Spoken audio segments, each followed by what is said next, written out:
Labą dieną, kolegos. Nusprendžiau, nors mes ir susitiksim šį penktadienį, šeštadienį su jumis ir pasikalbėsim, bet aš nusprendžiau, kad vis tik galbūt mums verta daugiau turėti laiko tiesiog padiskutavimų, pasišnekėjimų apie šitą temą, todėl aš nusprendžiau įrašyti jums mūsų paskaitas, kad mes galėtumėm aptarti. Tikiuosi, kad jūs jas pasiklausysite. Taigi, mes dabar šnekam apie antrąjį bloką. Antrą bloko užsiėmimus, teorinius tos užsiėmimus, kuriuos, kaip matot, yra parašyta, kas bus tam bloke. Tai penktadienį mes turėsim 2 paskaitas ir 1 teorinį seminarą, o šeštadienį turėsim 2 teorinius seminarus ir paskui turėsite techninius seminarus su Sigita Žilėniene. Tai tam, kad tas paskaitos praeitų naudingiau, aš manau, kad mes dabar pasiklausysim, jūs tiksliau pasiklausysit, o aš jums pabandysiu papasakoti tai, ką aš tikėjausi jums per šį savaitgalį, per kitą savaitgalį, penktadienį, šeštadienį papasakoti. Vienas tik tai prašymas yra tame, kad dėl šitų paskaitų, tai aš norėčiau, kad jūs su nieko jomis nesidalintumėt, nes vis tik tai skirta tik jums ir man, taip kad aš norėčiau, kad tai ir liktų tarp mūsų.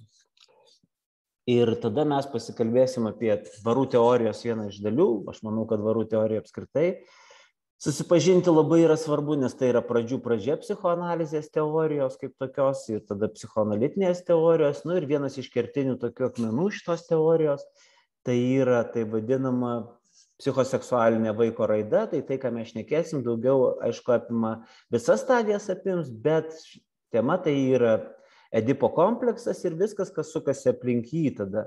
Tai ir priešedipinė raida tada kažkiek, tai ir poedipinė raida irgi. Aišku, mes turėtumėm pradėti nuo tokios pastabos, galbūt svarbu labai, kad pats Freudas, žinokit, su vaikais nedirbo, jūs turbūt ir patys žinote. Jis iš principo dirbo pagrindė tik su suaugusiais, vienintelis dalykas jo prisilietimas prie vaikų, tai yra jo kolegos, kurie dirbo su vaikais. Ir jis buvo kaip ir jų toks supervizorius, bent jau tas žinomas atvejis apie mažąjį Hansą, pavyzdžiui, apie kurį mes irgi šiek tiek šnekėsim vėliau. O tada į savo žmogaus raidos schemą pagrindė tai sukūrė remdamasis tik savo suaugusių pacientų psichoanalizės duomenimis, praktiškai, galbūt kažkiek tai ir kolegų duomenimis, ir jis daugiausiai rėmėsi raidos rekonstrukcija, psichoanalizės seansų metu iš pacientų gautos medžiagos teorinio apibendrinimo. Į tai reikėtų atkreipti dėmesį ir galvojant apie universalumą šitos schemos, jo sukurtos, bet kartu ir apie tai, kad neturėtų turėti trūkumus. Taigi, Freudas bandė aprašyti žmogaus asmenybės formavimosi procesus ir taip sukūrė savo vaiko vystymosi raidos teoriją. Aišku, tą jis darė tam, kad pabandytų suprasti geriau, kas darosi su žmogum, nes tam yra skirta tas bandymas susivokti, kaip raida vystosi. Ir esminė idėja viso to, tai yra suaugusio neurozės, kyla iš nesąmoningo konflikto, kurio šaknis kaip tik ir siekia ankstyvąją vaikystę, neįspręstas to amžiaus tarpsnio problemas, kurios ir lieka ir tada velkasi per visą mūsų gyvenimą. Suvokdamas visą psichikos sudėtingumą, Freudas akcentavo, kad esminės asmenybės struktūros ir ypatumai susiformuoja dar ankstyvoje vaikystėje, tai yra iki 5-6 metų amžiaus. Iš principo, bet koks psichologas, bet koks psichoterapeutas, man atrodo, dabar su šitų faktų sutinka, nes visi šneka apie tai, kad baziniai dalykai formuojasi iki 5 metų. Tai yra tas tarpas amžiaus, kuris yra pats svarbiausias žmogui. Bet tai nereiškia, kad kiti nesvarbus, jie irgi tokie pat svarbus. Ir iki šio amžiaus vaikas tampa pilnai susiformavęs ir vėliau tik atsiskleidžia tai, kas į jį buvo įdėta. Aš galbūt nesutikčiau tai pilnai, kad tik tai kategoriška tokia nuomonė, bet pats Freudas teigia taip. Tai nereiškia, jog vėliau nieko nevyksta, kaip ir sakiau. Tiesiog vyresnėme amžiuje visi pokyčiai yra kur kas lėtesni, ilgesni, dėl to sunkiau matomi. O pamatinės asmenybės struktūros, aišku, vis tiek išlaiko vaikystėje įgytus požymius. Pagrindinės vaiko psichoseksualinės raidos idėjas Freudas suformavo 1905 metais, išspausdintuose straipsniuose 3 esė apie seksualumą. Ir esminė vaiko raidos paskata jis laikė pirmiausia seksualinę varą tame visame, ką jis kūrė ir kaip kūrė. Tai per visą tą prizmę ir eina, dėl to tas taip vadinasi psichoseksualinė.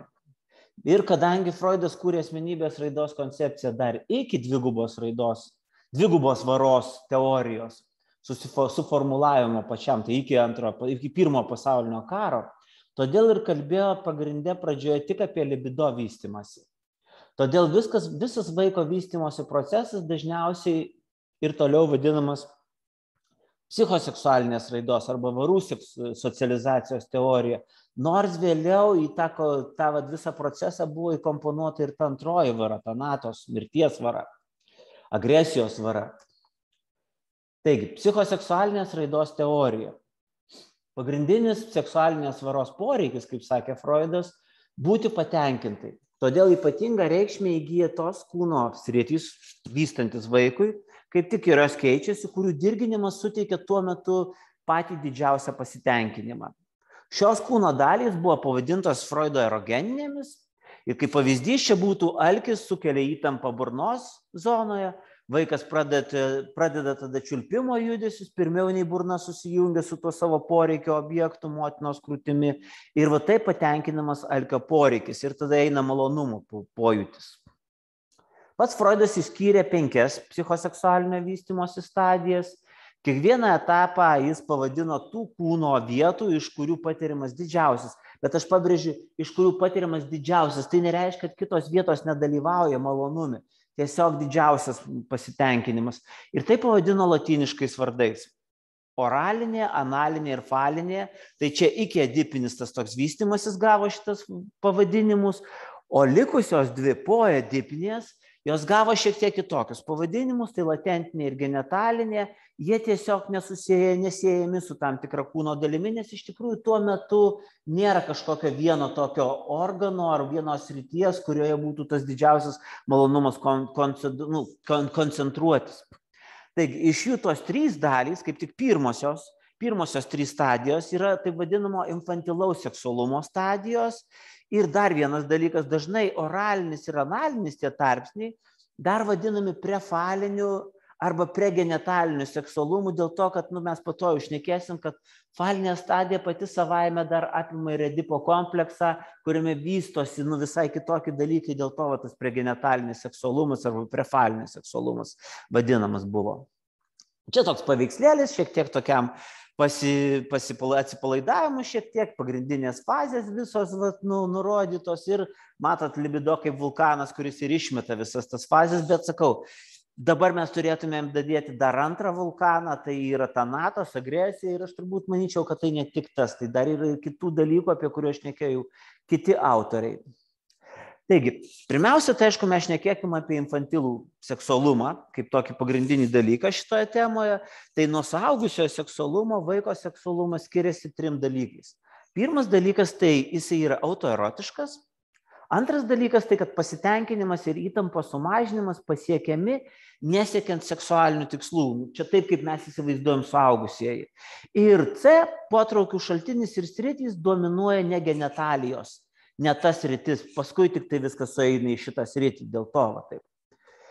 Dabar kiekvienai psichoseksualinio vystymosi stadijai apskritai būdingi tokie dalykai. Tai yra savitas objektas, savitas pasitenkinimo būdas ir jo raiškos formos ir savi pasitenkinimo šaltiniai irgi. Ir kiekvienoje vystymosi stadijoje vaikas susiduria su konfliktais tarp pasąmoningų troškimų ir sąmoningo psichinio aktyvumo. Ir kiekviena stadija tuo skiriasi.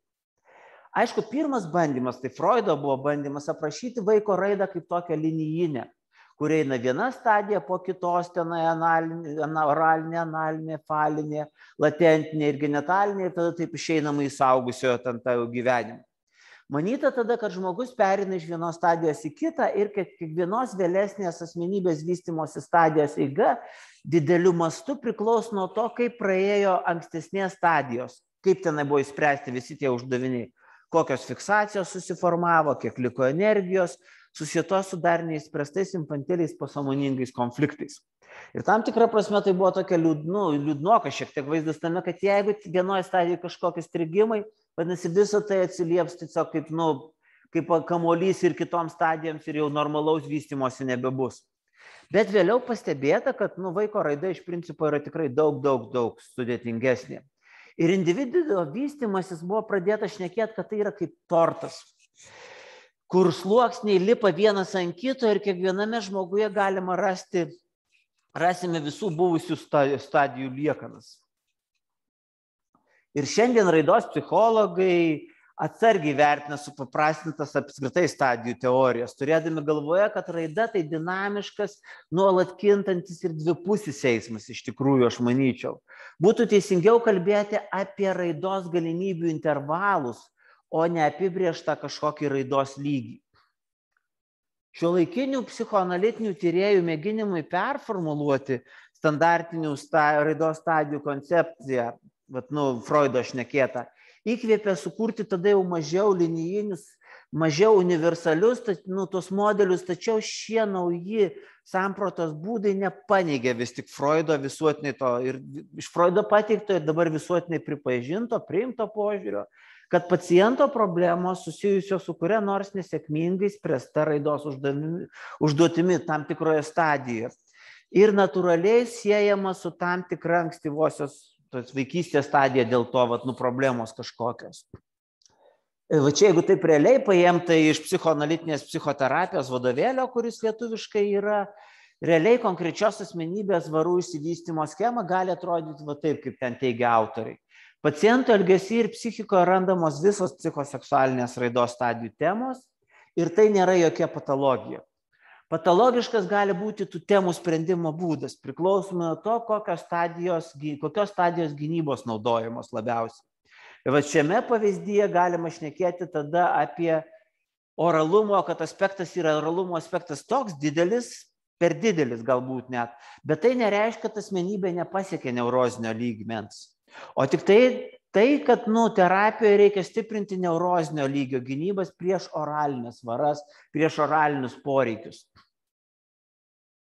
Šiek tiek šnekant apie psichoseksualumo tą raidą ir visą kitą, mes turim trupučiuką paliesti ir nerimo teoriją, kelis aspektus. Tai vaikui vystantis kinta stipriausia nerimą sukeliantys reiškiniai per tas stadijas irgi.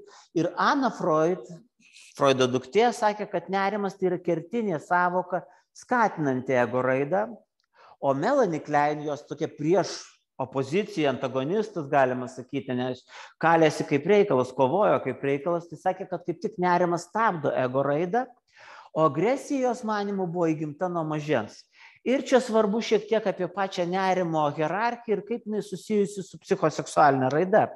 Tai aukščiausias yra tas jau nerimas, tai superego nerimas, jis susijęs su poedipinio laiko kalte arba gėda, o nerimo šaltinis yra kaip tik superego. Kastracijos nerimas kaip tik susijęs su edipinio laikotarpio nerimu, su triumfu nugalėjus tėvą, yra sėkmės tada baimė ir stipriausias nerimas tada netekti lyties organų. Meilės praradimo nerimas kyla iš analinės fazės, tai labiau susijęs su objekto turėjimu, kontrolė. Pradėjo suvokti santykius su tėvu, vaikas jaučia motinos meilės netekties nerimą. Objekto praradimo baimė, separacijos nerimas, tokia pirminė nerimo forma siejama su grėsme išgyvenimu. Kūdikis neišgyventų be motinos ir kito globėjo rūpinimosi.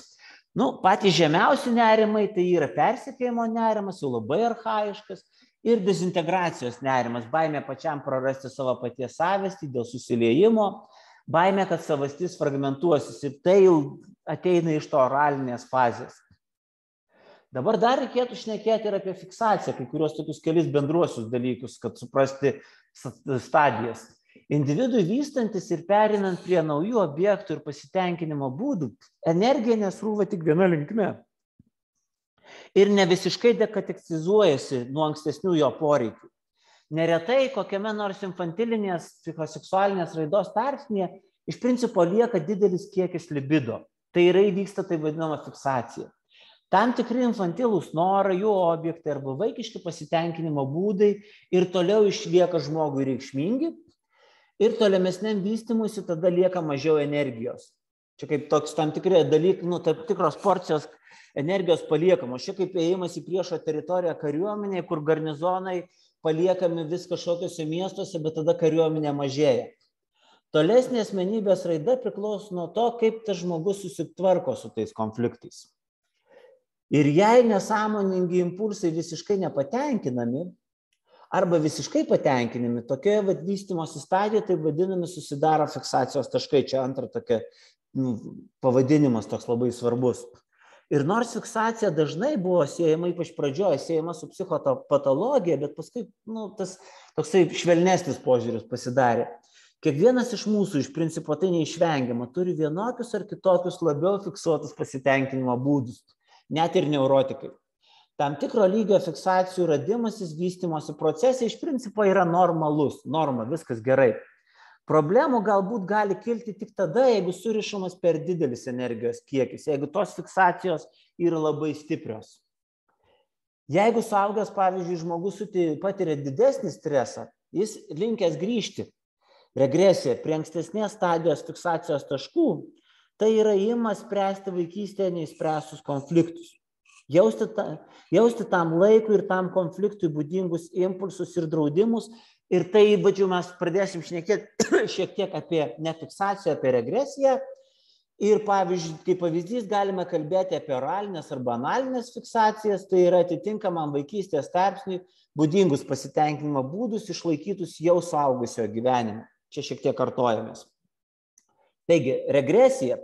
Tai vat, ir kalbant apie raidą ir perimą prie vis aukštesnių išsivystymo formų, būtina aptarti ir tokį reiškinį, apie kurį jau ką tik paminėjau, kaip galimas grįžimas atgal. Tai yra regresija.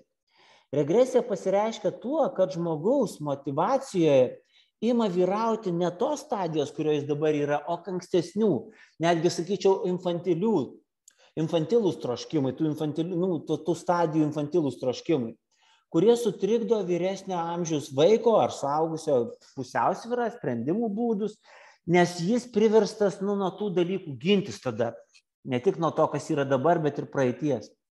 Ir regresija glaudžiai susijusi su fiksacija, nes paprastai grįžtama prie tų ankstesnių pasitenkinimo būdų ir objektų, kurių atžvilgiu ir įvyksta fiksacija. Ir žmogaus polinkis regresuoti didesniu mastu priklauso nuo to, kiek fiksacijos taškų yra praeityje. Čia kaip pavyzdys žmogus, kuris streso metu suaugęs pradeda vėl graužti nagus. Vėl grįžtama prie, mano įsivaizdavimu, prie oralinės tada stadijos būdų. Aišku, ne visada regresija siejama tik su kliūtimis ir traumomis.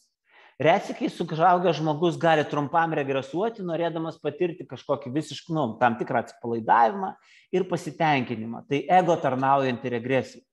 Tai šitas dalykas yra susijęs su, pavyzdžiui, kai mes einam į teatrą, ar žiūrim kiną, ar klausomės muzikos, nes jeigu mes, žiūrėsim per daug suaugusiškai, mes nepatirsim meno žavesio. Dabar šiek tiek apie charakterio formavimas, psichopatologiją ir tas stadijas. Freudo įvardintos pirmosios 3 raidos stadijos turi nemažai tokio intuityvaus pripažinimo ir koreliacijos su kai kuriais asmenybės tipais. Jeigu suaugęs žmogus, pavyzdžiui, yra depresinė asmenybė, manoma, kad jis buvo pernelyg lepintas arba apleistas maždaug 1,5 metų amžiuje, tai čia būtų oralinės raidos stadijoje. Jei jis obsesinė kompulsinė asmenybė, vadinasi patyrė sunkumų tarp 1,5 ir 3 metų analinėje stadijoje. Jeigu jis isterinė asmenybė, bus patyręs atstumimą arba pernelyg stimuliuojantį gundymą, arba abudu kartu tarp 3 ir 6 metų, kai vaiko dėmesys sutelktas į genitalijas ir lytiškumą. Tai vadinamoje falinėje stadijoje, kurios vėlyvoji dalis pagarsėjo kaip ta edipinė stadija arba edipo kompleksas, nes seksualinio konkuravimo klausimai ir su jais susijusios fantazijos kaip tik ir būdingo šiam amžiui. Bet iš kitos pusės, empiriškai niekuomet nebuvo patvirtinta, kad žmonių turinčių daugiau oralinių savybių psichopatologija sunkesnė nei tų, kurių centrinė dinaminė tema susijusi su tuo, ką ankstesni psichoanalitikai vadino analiniais ar edipiniais klausimais.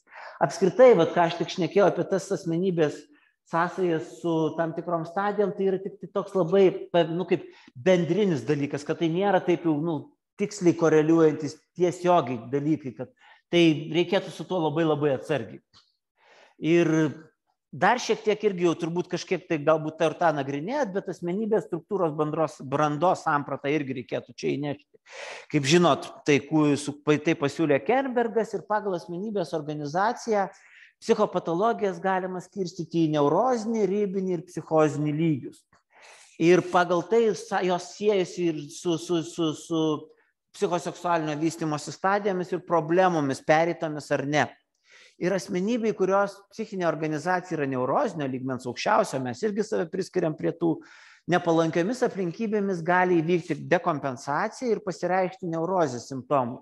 Bet jos funkcionavimas vis tiek organizuojamas aplink genitalumą ir Edipo kompleksą. Ir jos konfliktas vyksta tarp ego ir išstumtų varų, kurios yra nukreiptos į objektą, o gynybos mechanizmai, procesai nesutrikdo realybės suvokimo. Tai kaip matot, tai susiję daugiau su kaip minimum su falinės stadijos dalykais. Psichozinio lygio asmenybei būdingas identiteto difuziškumas sietina su fragmentiška suskaldytos vidinės organizacijos prigimtimi. Ir tai labiau iki edipiniai dalykai, labai ankstyvoji sutrikimo tokia pagrindas, ankstyvoji raida yra. Aišku, apie asmenybės organizacijos lygius jūs dar mokinsitės, mes čia tik tai lengvai taip užkabinam. Ir tarp neurozinės ir psichozinės asmenybės organizacijos, ir čia aš šneku organizacijos lygius, ne sutrikimus ir ne asmenybės kaip charakterio arba asmenybės struktūras. Tai vat yra plati labai ribinės asmenybės organizacijos sfera. Tai vat, falinė, analinė ir oralinė galbūt irgi raidoje atsiradę sutrikimų dalykai. Ir ribinės asmenybės tokia kaip organizacijos samprata, nors apskritai viską tai pasiūlė Kernbergas, jisai integravo Kleino objektinių ryšių savokas ir klasikinės psichoanalitinės teorijos struktūrinę hipotezę. Vat lentelėje galima palyginti organizacijos lygius su varų ir ego psichologijos modeliu, objektinių ryšių bei Margaret Mahler vystymosi modeliu, psichopatologijos klasifikacija pagal DSM-4 bei Taget bei Fonagy raidos psichologijos modeliu. Kaip matot, psichozinė asmenybė, ribinė, neurozinė. Yra edipinė stadija, tai aš čia dar išskirčiau tarp ribinės ir organizacijos vis tiek tą falinę stadiją irgi nesinai kažkur dingo šiek tiek, žiūriu čia. Tai va. Ir kaip matot, ir kiti dalykai irgi labai svarbus, pasižiūrėkit, pasiskaitykit. Dabar Freudo idėjos apie infantilų seksualumą susidūrė, aišku, turėtumėm šnekėti su tokiu stipriu to meto visuomenės atmetimu. Kodėl taip įvyko? Viena vertus tai atsitiko dėl to, kad Freudas seksualumo savoką vartojo žymiai platesnė prasme negu bendrinė kalba. Ir dėl to vyko atmetimas. Supratimo sunkumas toksai. Kita vertus, Freudas parodė visuomeniai tuos reiškinius, kuriuos iš principo šis žiauriai ignoravo. Ir tai ne šiaip sau. Vat čia yra geras pavyzdys to išstumimo. Infantilaus seksualinis patyrimas tiesiog išstumiamas į pasąmonę. Ir jo suvokimas kelia cenzūros pasipriešinimą. Tai paaiškina tą naivų to meto visuomenės tikėjimą, nors man atrodo ir dabar kai kuri visuomenės dalis to tiki. Kad žmogaus kūnas, mąstymas, kiti psichologiniai sugebėjimai vystosi ir netgi jūs galima stebėti. O seksualumas pas žmogų, jisai tiesiog randasi vienu metu iš nieko. Tarsi pokštis įjungia mygtukas ir viskas. Ir tik tada, kai tam ateina visuotinai priimtinas, visuotinės pripažintas, visuotinai priimtinas laikas. Bet mes žinom, kad taip jau nėra. Sunku, aišku, su tuo sutikti, bet taip nėra. Tai va, čia toks paveikslėlis atsipalaidavimų, mes tokį nemažai praėjome tokią nemažą dalį. Ir dar svarbi tokia įvadinė, šiek tiek informacija prieš pradedant šnekėti apie Freudo tas stadijas. Tai kūdikis ateina į pasaulį, nuo kurio pirmiausia absoliučiai priklausomas, totaliai. Kitas dalykas, kūdikis gimsta nesąmoningume, bet yra tarsi pasiruošęs gauti pasitenkinimą. Instinktai yra grynai biologiniai, sąmonės nėra, ji atsiras vėliau iš nesąmoningo id pasaulio. Kūdikis neturi ryšio su mama, iš pradžių yra tik toks specifinis, daugiau fiziologinio pagrindo bendravimas tarp vaiko ir motinos, nors Balentas prieštarauja, jisai sako, kad kūdikis kaip tik gimsta su ryšiu su motina, tai yra skirtingo tokio požiūrio. Ir kūdikis gimsta su tam tikromis įgimtomis konstitucijomis, bet jų išsivystymą lemia vidiniai ir išoriniai faktoriai. Ir vystydamasis žmogus palaipsniui įgyja gebėjimą valdyti savo sąmoningą prigimtį, vaiko kūdikio, skliausteliuose čia, integracijos procesas nėra vienalytis, integracija patyrimo vyksta nevienodų greičių ir intervalų. Mamos nėštumas yra tokia predispozicija vaiko konstitucijoms. Vaisius, jo kokybė labai priklauso nuo mamos nusiteikimo, savijautos ir elgsenos nėštumo metu. Irgi čia tokia prenatalinė irgi raida, galima sakyti. Raidai įtakos turi ne tik biologiniai dalykai, bet ir socialiniai dalykai tada kartu, kognityvinė vaiko raida, kokia yra vaiko socialinė ir kitokia aplinka, tai yra patirtis šeimoje ir visuomenėje. Ir Margaret Mahler dar irgi šnekėjo, kad vaiko fizinis gimimas ir psichologinis gimimas ne visą laiką sutampa. Ir kad psichologinis gimimas jis eina vėliau po to. Ir čia mes šiek tiek sustojam, tada grįšim tada prie stadijos oralinės kitoje mūsų dalyje.